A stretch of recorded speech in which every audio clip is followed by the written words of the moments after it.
You're listening to the Life Purpose Advisor Podcast, episode 16. I've really decided that I can't just keep driving myself into the ground. There really has to be a strong element of play, and I really have to admire and want to be with the people that I'm interacting with. It's not enough just to say, hey, I'm going to take a client just for the purpose of the dollars on the other end of it. This is for us to have it be how we decide it's going to be. It's not by default, it's by design. You're listening to the Life Purpose Advisor Podcast. Life purpose, spirituality, higher calling, personal growth, meaningful life. We ask the deep questions about living a balanced life of meaning, purpose, and joy. Passion, know thyself, be mindful, spiritual practice, aha moments, life lessons, balance. It is time to welcome your host, Angie Swartz. Today I'm very excited to welcome Joyanne Sloan to the show. She is a veteran podcaster and a cooperative marketing expert with 25 years of experience in digital media production and business development. She is the founder of Express Success and of Great Podcasting Success. I'd love to hear more about your business. Joyanne, welcome to the show. Thank you, Angie. I'm delighted to be here. Oh, it's so good to have you. Can you tell us a little bit more? You've done so much. I'd love to hear from you what you've done with your career and what you're doing over there at Express Success. Well, it's been an interesting 25-year progression. I got out of college with a fine arts degree, and I remember a girlfriend's mother asking me, well, what are you going to do with that? You know, it was a little bit insulting, but I kind of took it as a challenge. Like, what am I going to do with this really liberal degree? You know, how am I going to support myself? And back then in the Stone Age, when computers were just becoming popular for applications like desktop publishing, my father encouraged me to buy a computer. So I got an old Macintosh 2CI. It had a whopping 8 megs of RAM. Wow. Yeah, and I got an old scanner. It was actually used. It did a whole 150 dots per inch, and it cost me thousands of dollars. I think I invested $10,000 and took out a small loan, and that was how I started my first business in marketing, design, and production. From there, it just coalesced and, kept going, kept building. I got large national scale contracts. Became available for bidding, and I won those bids. I probably underbid everybody else because I didn't know, how much to charge, but I worked my fingers to the quick, and I eventually sold that business. But I never lost my desire, the thrill of empowering small business people to put themselves out into a marketplace in a way that allowed them to consistently drive customers. And that's what you're busy doing today. Yeah, I've taken it a little bit different direction. At some point along the way, I got tired of all the production, and I went and I got certification to be a life coach. And I really love that because I'm kind of a natural coach. I've always used coaching more in a kind of consulting way and training way, but I really wanted to do it in a more of a personal way. And what I found, though, was that it actually doesn't work for me to try to be a life coach, even though I can do it. What I need to do is combine those skills with all the expertise that I've developed around technology to help other coaches put themselves out there. So that's really what totally lights my fire, is talking with people. And your average life coach, ranges between 45 years old and about 65 years old. So they fall into that technology divide. And a lot of them are scrambling. They have a message.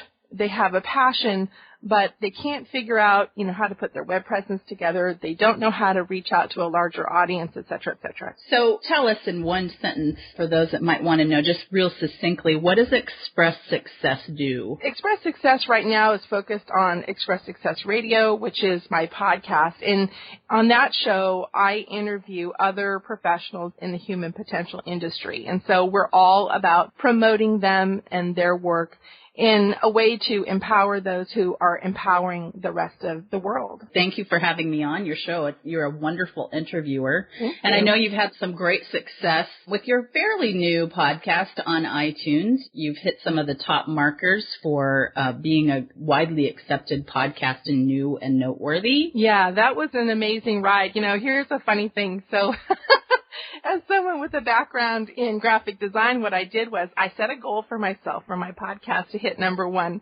I never told anybody this before except my fiance, so you'll probably think this is funny. But everybody listen up. She's going to give us the good stuff now. Well, they always say, you got to envision the end result that you want. So what I did was I took a screenshot of iTunes, and then I photoshopped my podcast into the #1 position. Oh, good. And then I used that kind of like a vision board. I put it in my desktop background. I set it like as my wallpaper. And lo and behold, I'm not kidding, like a few weeks later, my show hit #1. Well, that's quite a success. I love that you used it like a vision board and that you set an intention and you probably looked at it every day, which took your attention in that direction, which really focused you on what you were about. Yeah, it worked. And so here was the cool thing about it. Not just that I hit it, because, it's a temporary thing. One day you hit it and the next day somebody else's podcast will hit #1 because the algorithm's shifting and changing. But the point was that I got to see myself. I got to be reminded of my power of creativity. Right. And I know you took a screenshot of that day, and you probably have that hanging up next to your computer now, or in your computer, huh? Well, it's funny. I have it. It's in my computer, but what I did was I actually added it to my invitation to guests. Nice. It's a good point for those of you who are listening to me, maybe with their marketing ears on, is that social proof is really important. It says, hey, look, I know what I'm doing. I'm doing a great job. Here's why you'd want to be a guest on my show. And I think to date, of everybody I've ever asked to be a guest on my show, and I was nervous at first. I thought, who am I going to get on my show? I think 99% of everybody I've ever asked said yes, and said yes with enthusiasm. People really do love to share their stories, and it's not a hard time finding people to interview. I think the trick is, and what you've done well, is making sure that you're choosing quality people to feature on your show. Well, that's the brand, right? Right, absolutely. That's the caliber of the people I want to have on the playground of life with me.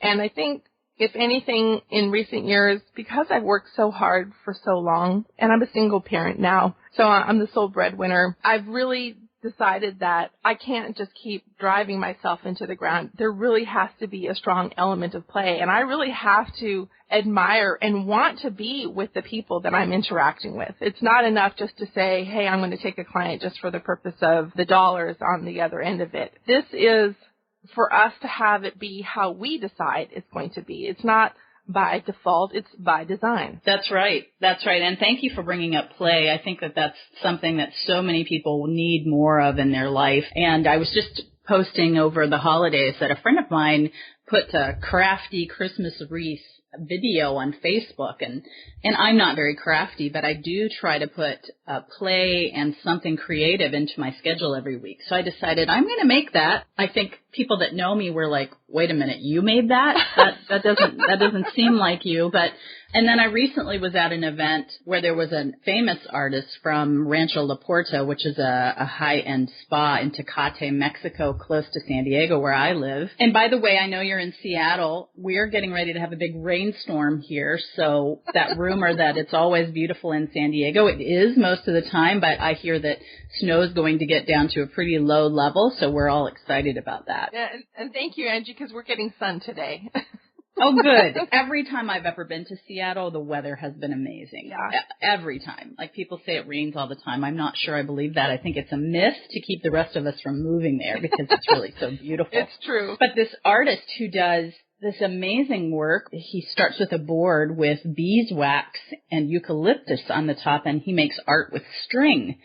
And the point of this event was for everyone there to make a piece of art like he did. And I was looking at his work going, there's just no way I can do that. And of course there was, and it worked out fine. The picture's amazing. And I bring that up just to encourage anybody that's out there that might be stuck, or if that's stuck personally, professionally, if you're a writer and you're stuck, there's no understatement of how much art and creativity can really move you forward. So thanks for bringing that up. And play. Yeah, the thing is that creativity can take all forms. And I say that because for me right now, I would love to be able to paint and draw and do all the fine arts type of stuff that I have a degree in, and I love to do that. But there really isn't a lot of time for that. I'm doing it. I'm shucking, I'm jiving, I'm podcasting, I'm driving the kids to school, I'm cleaning. And creativity, though, I'm actually creating human beings. Every time I sit down to help my kids with their homework, every time I make them a home-cooked meal, I'm creating them. I'm creating myself. I'm creating our future together.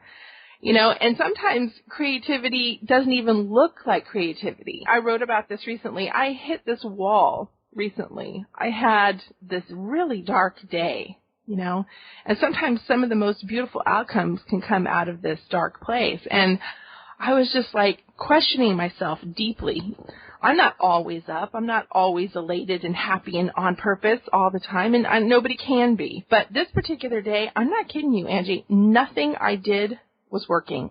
I was so ineffectual, and typically I'm very productive, but I just got to this place where I'm like, you know what? I'm going to go back to bed. And I cried. I just cried. I got all the energy out. So I engaged the energy. I released it out of my body, and I slept for maybe half an hour. And I got up, I called a friend, and I said, hey, you know what? I need some coaching. She's an amazing, powerful woman. And she said, I have a question for you. And, of course, this is what I love about coaching, because it's all about powerful, open-ended questions. And she asked me this, and it was pretty life-changing. She said, what is the most valuable thing that you have that you are withholding? Good question. No kidding. I was like, whoa, kind of rattled my cage a little bit, And I said, okay. Immediately I knew the answer. And the answer was my love. Now, if you know me personally, I'm a super nurturing, super loving person, very generous of spirit. If you listen to my podcast, you know that I love what I do and I love my guests. But it's always about releasing more. It's always about making more of that available. And so it started me down this whole writing path of how do we, in every situation with everyone we encounter, how do we make all of our love available to that person? And if we did, how transformational would that be, no matter what was going on in our life? Because to me, love is the most powerful force that there is. It'll overcome anything: fear, despair, hopelessness, all of it. Well, some spiritual teachers would tell us that there are only two things really in life: love and fear. And when you find yourself in those dark places, the only thing you have to do, not that it's always easy, is switch gears. Because if you can only operate in both of those, love or fear, and you're cognizant enough to know and insightful enough to know that, hey, this is fear today, how do I get out of this? And I think that's where things like spending time in nature, making time for yourself, having play and fun and creativity come in. And everyone listening, I think, knows that I'm a coach as well. And, spending time listening to clients and where they are in their life, it's always about that. Mm-hmm. It's not always that black and white, love or fear, but it really is always that. Right. And so for me, it was about realizing that the permission, because it's really always about permission, the allowing and the permission came from understanding that love is exponential. And so the more of it you let out, the more of it you pull back into your life, you attract it back to your experience. And so I realized that what if that was my real purpose? It's not just the technology side. It's not just showing somebody how to blog and how to do it powerfully and how to syndicate their content and all of that. I know how to do all that. But what if the content itself was so supercharged because that person was operating from a deep understanding, and myself included, right, that it was okay to be fully released, fully expressed in the level of love and contribution and care, because we knew that it would come back. The world would love us back. The world wouldn't reject us. The world wouldn't judge us. The world is hungry. I mean, look around. There's just so much despair. I mean, I can hardly stand to listen to the radio anymore. The last time I turned on NPR, it was like 132 kids had been killed at their school. I can't remember which nation it was in.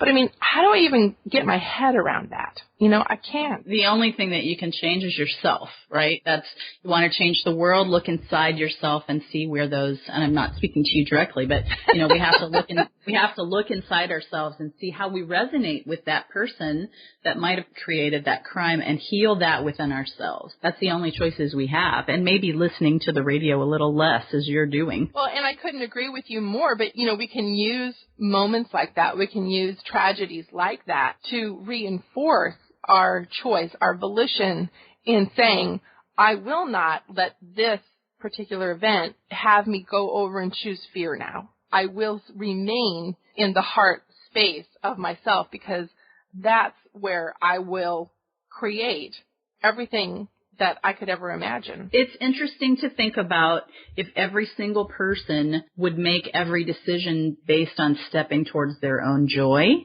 what a different world it would be. And, you know, there's nothing to say that our world needs to be all that different. Like, there's some beliefs that say everything is perfect in its own right somehow, which is incredibly difficult to understand. I've become more of a student of the inner life, and I believe that that's what we're all here to do, is improve ourselves.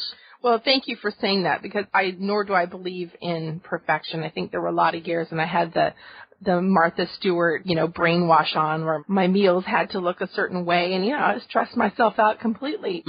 Over the years, you know, life will soften you up. I'll tell you, I have taken some serious blows. I've gotten knocked down over and over again, but I stand up, because thank God I'm highly resilient. And so now, instead of perfection, I choose process. Nice. But the heart's a muscle, and we can exercise that muscle. So when we do get knocked down, we have to choose the love, and then we have to choose it over and over again. We have to look at all of the reasons why we withhold. Let's just go back to what you said. You said, I choose process over perfection. I want to just make sure we understand what you mean by that. Well, the process of evolution, the process of our own becoming, the process of unfolding our inner gifts and putting them out into the world where it doesn't feel like a huge vulnerability. Life really is a little game of bumper cars, isn't it?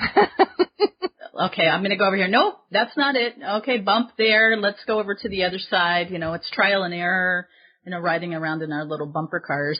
And if we're open to it, you know, we could be down on I went in the wrong direction, but it's always the right direction. It reminds me of an analogy that I've used before about a missile. You know, we think of a missile as a weapon, but just let go of the weaponry part of it and just think of it in terms of a mechanism designed to hit its target. It has inside of it something called a servo mechanism. It's based on calculations and math. And so it shoots the missile off in a certain trajectory, and then it has to calculate where it is relative to its target. So then it does a little course correction. It says, oh, no, you're not quite on. And then veer a little to the right, and then it recalculates, veer a little to the left. And most of the time, it's off course. But eventually, through all these small corrections, more often than not, it reaches its target. I think that's the place of just realizing, okay, let go of the perfection, let go of the judgment, let go of the constant evaluation. And this is where, you know, I like the power of social media, but it can be really damning. I mean, I know I've been in that place where I was having problems. I needed a new roof. Things were leaking. I had buckets, you know, and then I turned on Facebook, and this was a couple years ago, and I was having these issues with my house.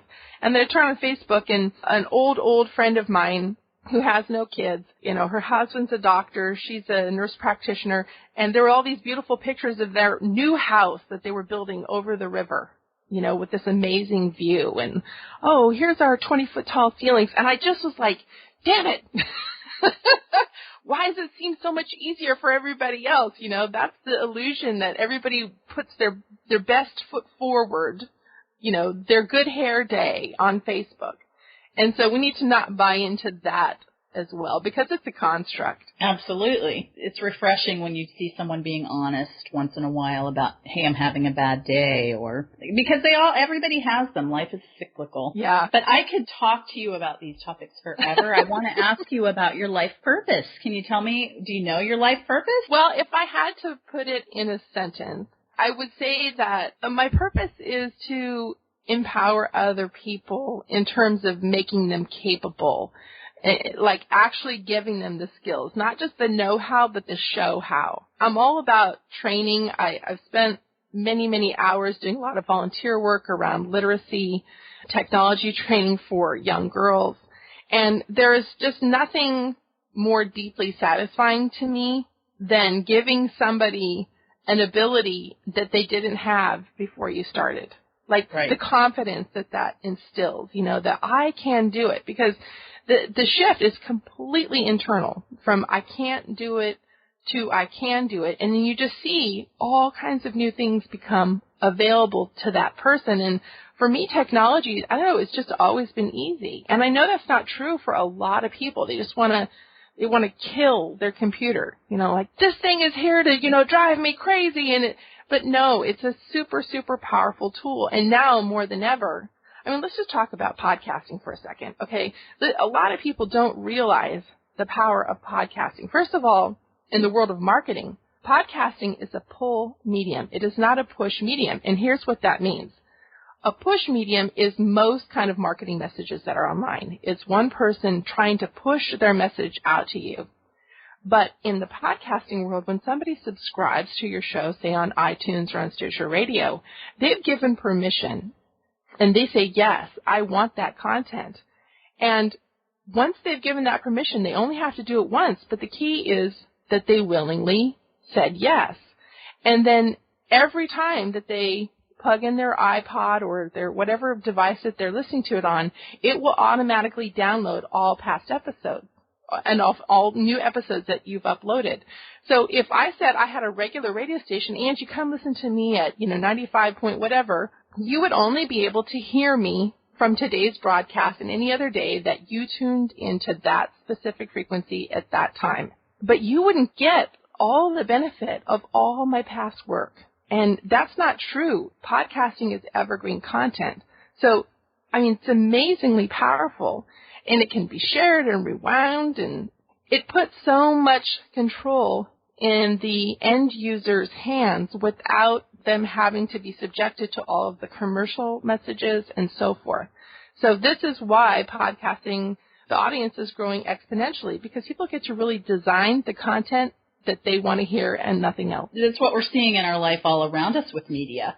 Same thing with how we want to read our news. Podcasting is equivalent to the Hulu and the Netflix of TV. I remember, years ago I used to work in the cable industry and, no one expected the change that we're seeing today. And that industry is going to continue to evolve. But you're exactly right. We have so much choice. Podcasting, as we both have invested in, believe is an amazing, amazing thing. Can I take you back to life purpose for a minute? Oh, please. So I'm really interested in knowing how you figured this out. So were there 3 big things that happened in your life to push you towards this mission of yours? I don't know if they were big things. I think there were definitely turning points for me. And for example, one of them was my father saying, well, go and get this computer. Now, at that time, he'd hired me. This was my last quarter of college, and he'd hired me to do a catalog for his business. And this was like a 100-page catalog. And this was back in the day, believe it or not, when everything was done on typesetting machines. And literally one page of type output would cost you $40. And then we'd have to cut it up on a light table, line it all up, glue it all down, send it off to the printer. It was incredibly, incredibly laborious. So I said, great, Dad, I appreciated the opportunity. It's all done. Don't ever ask me to do that again. That's one. Knowing what you don't want to do. Right, but that's the thing. Knowing what I didn't want to do helped me to say yes to a new way. So it was the place of non-resistance. That's the point I was getting to. Don't be in resistance to what could happen, even if you don't know how to do it. Because basically everything I've ever learned about computers over 24 years is self-taught. I'm the kind of tenacious person who stays up till 3 o'clock in the morning, figuring out the code, watching a whole website come down and crash before my eyes and having to get it back up again, learning kinesthetically. So force yourself into a position where you're a little uncomfortable. And I'm really good at that. What else? So that was one. I think also being willing to listen and heed the messages that come internally. So I had a business, in my 20s. I was generating 6 figures in income. I had employees and so forth. I was in a pretty enviable position. But was I happy with it? No, it wasn't. It became extremely production-oriented. Extremely, it was just like I had to quality control everything, on and on and on. And after 10 years of doing that, I was ready to sell. And I did sell that business. So then I was like, that's a big safety net to let go of. But I knew that I needed to reinvent myself if I was going to feel satisfied, because there's this deeper calling in me to inspire others. And it was at that point that I eventually ended up in the direction of getting my certification to be a coach. Now, I didn't end up using that. I did some coaching for a while on a personal level, But then it just became a natural marriage of the two, my technology background and marketing skills with my coaching. We're all always a mixture of all of the totality of our experience. That's so true. So true. That was the thing, is I could have stayed there for the money, but the money is really only one form of compensation. And it's important. I've definitely been somebody who's had different ups and downs financially. Like when I get off one of my podcasts and I've talked to somebody who's amazing and I've kind of connected souls with one of my guests, there's no calculating the value of that. I mean, it literally charges me at the cellular level. And I can tell you, I see a lot of people, in Seattle, the traffic is like number 4 worst in the country. And I see a lot of people just stuck on the freeway day after day, just grinding it out for the paycheck. But they're not alive. They're like zombies behind the wheel. Certainly while they're in traffic, right? Well, no one likes traffic. Nobody likes traffic, for sure. I try to avoid rush hour traffic at all costs. I've traveled in it maybe 5 times this year, which I'm grateful, very grateful for. You mentioned earlier when we were talking that you are a single parent. Does that mean that you're divorced? I am divorced. Do you think that experience in your life had anything to do with pointing you in the direction of where you are today with your career? Oh, yeah. And I can remember my ex-husband being so angry with me when I decided to sell my business. It was at the time when we were still married. And he just saw it for the money that it could generate. Right. But he wasn't doing the work. He had his own business. And I had a new son at that time. He didn't want me to do those things, and he had a lot of influence. He was not somebody who was particularly supportive of my growth, and I think that definitely contributed to our marriage ending. There were lots of other factors as well. But I can remember, too, he is definitely a safety-oriented guy, and when we got divorced, he had bought this really nice but used Lincoln Town car, okay? And it was like in perfect condition, leather seats, really sound mechanically. And he cared about me, so he got the oil all changed and everything. And I went off and we separated, and I had this town car. Well, I hated this town car. It was ugly. It was maroon. It was like anytime I saw somebody driving it, they had blue hair. And here I was this in my 30s. I was like, I've got the second half of my life, or the next part of my life is for me on my terms. And I sold that car. And oh, was he mad? And I bought myself this beautiful S-Class Mercedes. Nice, very nice. Hey, this car is consistent with who I am. And I'm not a super, into tangible stuff, but this was the car that I wanted. And to be at choice with how I got around in the world, I mean, yeah, it upset him. But I think once I had that freedom and I started exercising my freedom of choice without the influence of other people telling me you can or can't do it, or you should or shouldn't do it, then I started having a little more confidence that, okay, maybe I could try something different, and maybe I'm going to get my certification as a coach. And it was just one of those natural things. I breezed through the instruction. I did so well because I was just already naturally oriented to listening to people and to hearing deeply under the words that they were saying. Do you know your Myers-Briggs profile? No. That would be an interesting thing to look into and see what that says about you. I would guess you are an ENFP. That would be my guess. So we have that documented now. Well, that's funny because somebody told me to take a quiz at 16personalities.com, I think it's called. And I guess that's a Myers-Briggs because I actually came out an ENFJ. Look at that. I can see the J. I can definitely see that. But I didn't realize it was Myers-Briggs. And apparently ENFJs are like 2% of the population. Right. Very small number of us. But God, when I started reading about it, it was like, wow, this is so me. It just really blew my mind. You might enjoy, if you haven't done this one, you might enjoy looking at Strengths Finders 2.0. Okay. It's a book that you can buy at the bookstore for about $20 or less, and it comes with a code to take another quiz, and it tells you your top 5 strengths, and it's always right on as well. I'm a lover of personality analysis. I think they tell us so much and confirm who we are. Switching gears a little bit, can I ask you about your spiritual and your religious beliefs? Sure. I would describe myself as a highly spiritual person, but not at all a religious person. And what does that mean to you? That means that my spiritual path is a very independent path. So, for example, I'm sitting here right now, and on my desk I have a box, and the box is labeled Gateway Oracle Cards. They're by Denise Lynn. Mm-hmm. It's something, if nobody's heard of an oracle deck, there's something like a tarot deck, but they have meanings. So, and they have a definition, a book that comes along and describes what each card means. And so what I'll do when I'm feeling like I need some direction, instead of praying, I'll say, okay, gods and goddesses and all my angels and all benevolent energies that are around me, please be present with me now and offer me some support and guidance as I ask this question. And then I'll just let the question come up to mind, and I'll say, like, what do I need to know about this particular situation? And then I just pull a card. And sometimes I'll pull a card, or sometimes I'll just flip the deck over and I'll see one that kind of pops out at an angle.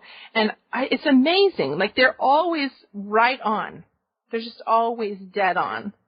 So that might be something that I do on a regular basis that, this was a gift from my mother, but it's been a wonderful gift. I also was gifted a pendulum. For those of you listening, a pendulum is a chain, oftentimes a chain with some kind of a pointy stone on the end. Mm-hmm. And how do you use yours? Pendulums work off of energy. Whereas like with an oracle deck, you could ask an open-ended question. With pendulums, you can ask yes or no. So what you do is you just hold it perfectly still. You don't swing it. You don't do anything. You just start with a simple question that you know the answer to, is my name Joyanne? And it'll start spinning clockwise. So you're holding it, and really you're not adding to the movement at all. And then you might say, am I a 2-foot-tall dwarf? And then it'll start swinging the other direction. You literally watch this thing stop moving one direction, get still, and start moving all by itself another direction. And it's a little like do-do-do-do-do-do the first time you use it. Like, wow, is this really happening? But you're not doing anything. So you can watch it. Like, I remember I got engaged this spring, and I was asking my pendulum a question about whether our families would blend. So my fiance has 3 daughters. I have 2 children, and we're kind of doing this whole Brady Bunch thing. And I asked my pendulum about the success of the marriage. And it was swinging definitely yes, yes, yes.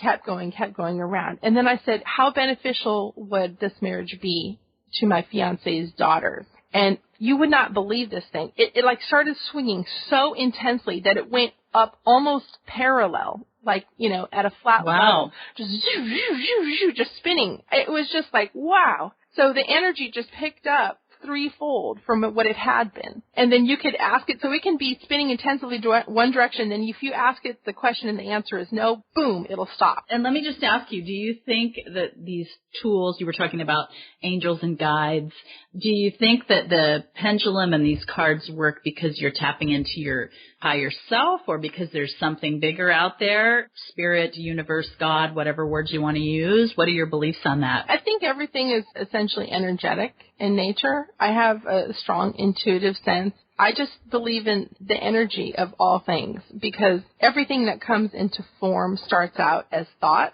as imagination, as desire, and then we can attract the physical counterpart to it, and so it can take shape in the material world. If you want to call it your higher self, all I would think of is me operating at a higher frequency being love-based versus that earlier conversation of being fear-based. Fear is a very low frequency. And I know that there are other energies that are about us that are not in the real world of I see it with my eyeballs, but I can feel things. I mean, I remember going into places and feeling the energy of a place. When I was going through my divorce, I went into this house once with my real estate agent, and there was this most ominous, foreboding energy in this house. I could not stand it. I was like, get me out of here as fast as you can. It was almost like somebody had been killed in that house. And I mean, there was nothing to look at. There was nothing to point at. It was just a house, but it was just heavy, like a metal jacket. It was just, ugh.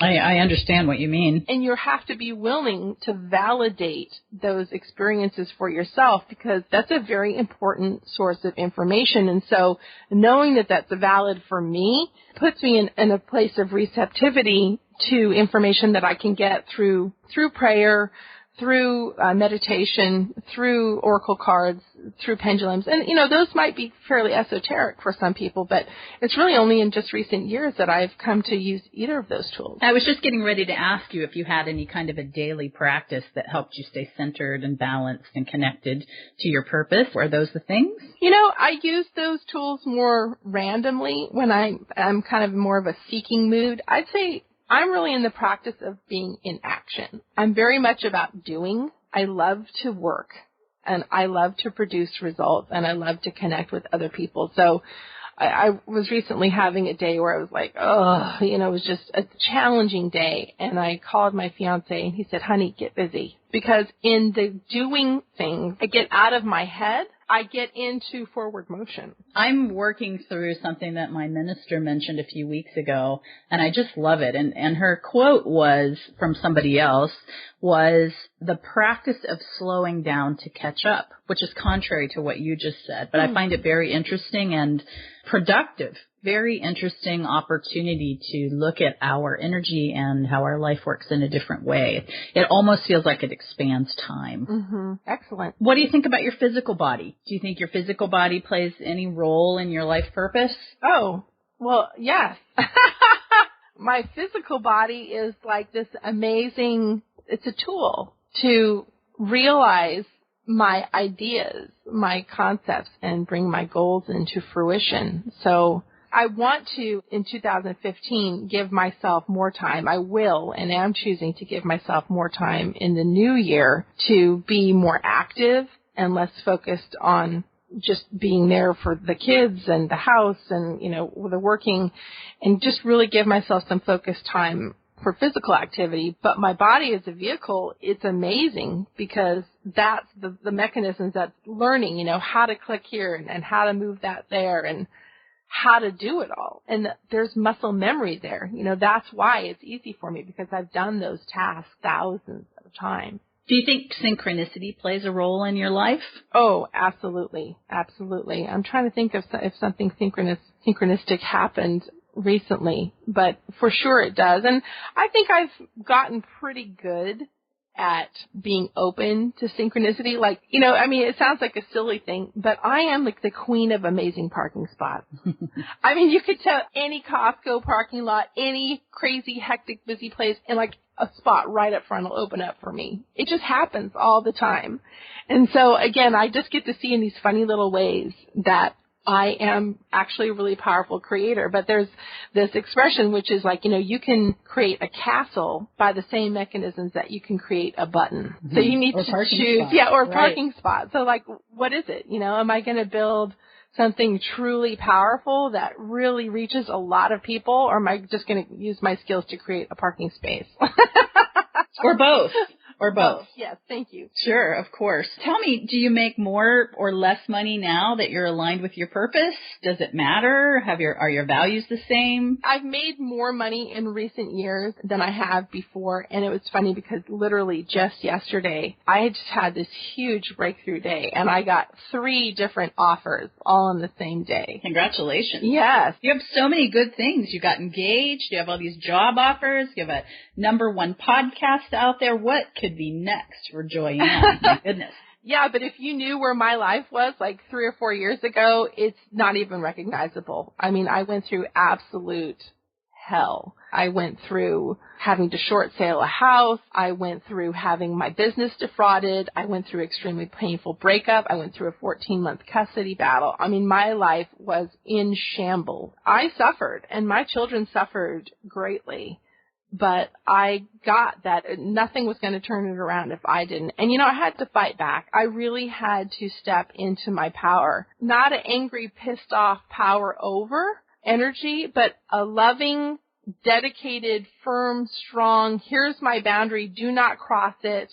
I have certain rights in this life, and I will claim them. And just to be resilient in that and to not give myself away to people. How beautiful. In our show notes, as some of you listening have already seen, we put a quote from each of our guests. And when you just talked about that, I just had chills thinking about what you said about I will claim them. Just really beautiful, Joyanne. Thank you. Absolutely. And I'd also like to invite the listeners. I recently released my book, which is called Unleash Your Power. It's 4 simple steps to break free from the fear that stops you. It's a pretty unique book, I'd like to think, in the world of, if you want to call it a self-help book or a personal development book. And it's absolutely free. And I actually constructed it as a workbook. So there are different places along the way where you can write your own thoughts and your own process down. So you can work along with the lessons in it. If anybody wants to find that, they can download it by going to podcastbonus.com.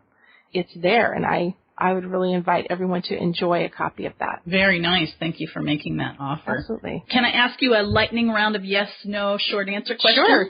So here we go. Do you think passion and purpose are the same things? Yes. Do you think everybody has a life purpose? Yes. On a scale of 1 to 10, 10 being high, how important is following your joy and igniting your purpose? 20.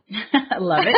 Did you ever quit your job to follow your purpose? And do you think somebody needs to quit? Yes. And yes. What brings you great, great joy? Kissing my fiance. Hugging him. I was in a relationship with a man for many years who could not hug me. He couldn't. He always had somewhere to go, something to do. It was like this brief little drive-by hug. And I would always feel empty. I was like, can you just be here right now with me? This is all I want is just this little bit of connection. And he couldn't do it. And when I met my fiance, it was so funny. The day I met him, it was like this very random thing.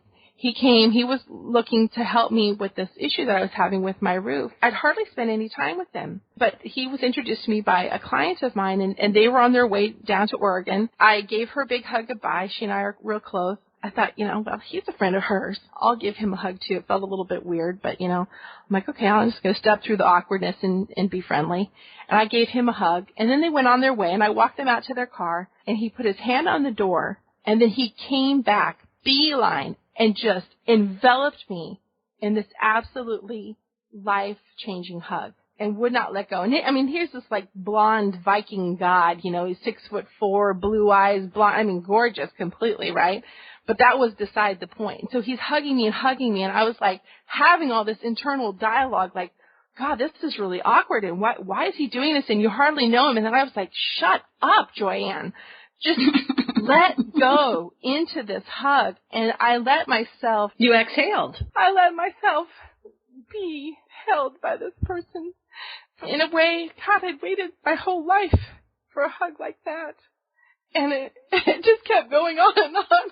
And then they left, and I called my friend. I'm like, do not put me on speakerphone. I'm like, what the hell? What's that? That was so unbelievable. She's like, I don't know. There was just some magic. Lightning struck. Yeah, that's how we met. Very beautiful. Thank you. Thank you for sharing that vulnerable moment with us. What a beautiful thing. I look forward to a hug like that coming into my life soon. Yeah. In fact, maybe I'll fly up to Seattle and let your guy hug me just so I know what that feels like.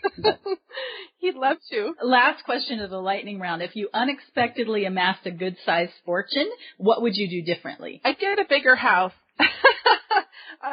There's too many of us in this little house I have, but the house really is not the huge thing. Here's what I would do with it. If I had a fortune, when I have a fortune, I will build a community for women and their children who are coming out of abusive relationships, because I've been in abusive relationships. I've been told that if you leave and you take the children, I will report you as an abusive mother. I've been threatened in every kind of way. I had no money at that time when I left. I had no resources. He wouldn't even let me take food out of the house that I had paid for, okay? And I would create a community, not just as a place for mothers and their children to land, but it would be an environment that was completely supported by coaches and counselors and all kinds of people who could help these women grow in their capabilities, their strength, their work skills, their interviewing skills,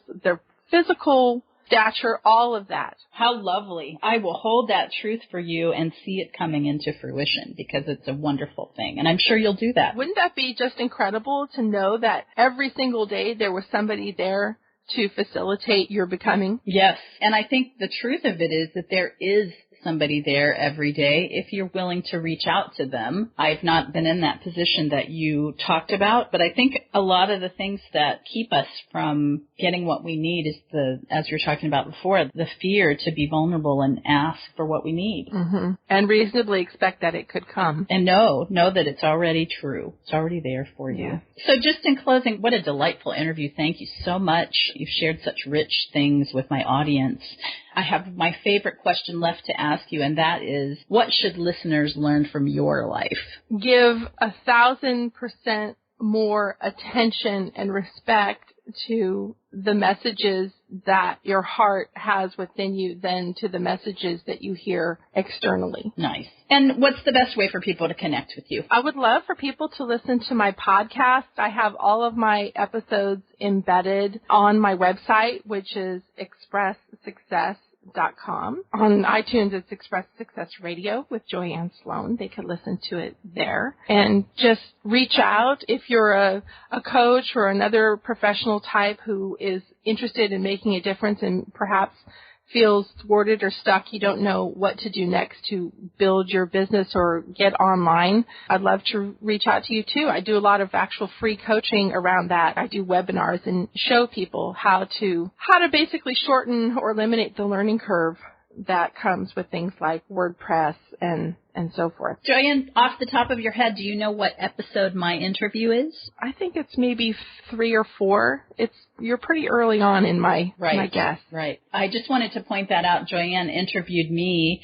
She's a fabulous interviewer. We had a great time, and she got me to talk about some really vulnerable things that I don't normally talk about. So if you're interested in vulnerability and what's the other word I want to say? Transparency, you might listen to that as well on her show. So I thank you very much for coming on today, and our listeners should definitely go check out Joyanne Sloan at expresssuccess.com. Thank you, Angie. This is Angie Swartz, and I just wanted to commend you for spending some time with us today thinking about the deep topics of life. We know your time is valuable. I really enjoyed our rich conversation today, and I hope you did too. I hope that you're inspired to work on your own personal growth. If there's any way we can help you, please visit us at www.lifepurposeadvisor.com. I'll see you next time.